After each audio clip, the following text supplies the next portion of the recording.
Of course, it's totally understandable that with the events in Ukraine that there would be strong feelings expressed on all sides.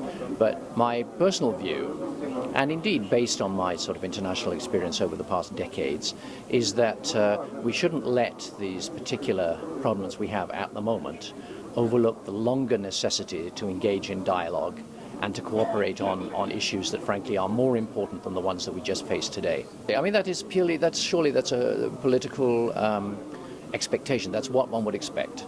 Everybody has their domestic audiences, everybody needs to take a stand, and indeed there are, of course, important principles at stake. But in the mid to long term, I would think that if you look at the amazing collection of difficult issues the US faces today, I mean, think of Iraq, think of Afghanistan. I mean, these are truly problematic long-term issues. Terrorism. It's better to cooperate with a country like Russia than to have a sort of freeze or standoff, if you like. So I think long-term, it's in everybody's interest to have as much engagement on the economic and political level as possible. It's on all sides. I mean, one would definitely expect that on the Russian side there would be steps to normalize and improve the situation in Ukraine.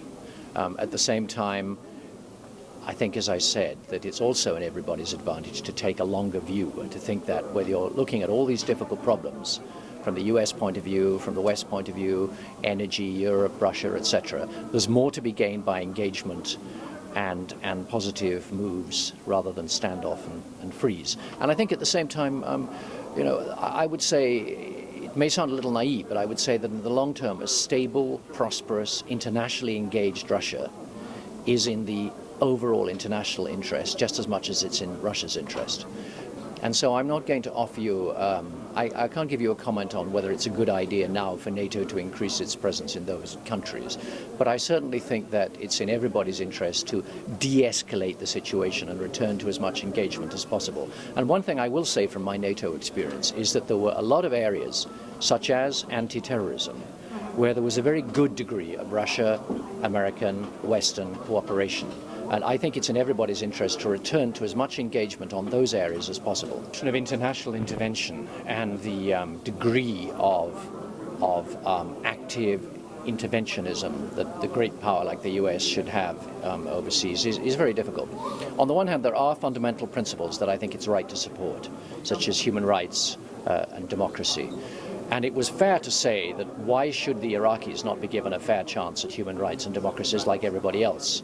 So from the principle point of view, I would not criticize the US involvement initially in Iraq. From the sort of practical, pragmatic point of view, it's clearly easier, if you like, to get involved than to know what to do next. It's incredibly difficult. You have to face a situation today where there are different movements in Kurdistan, in the northern part of Iraq and the southern part, the Shiites and the Sunni in the center.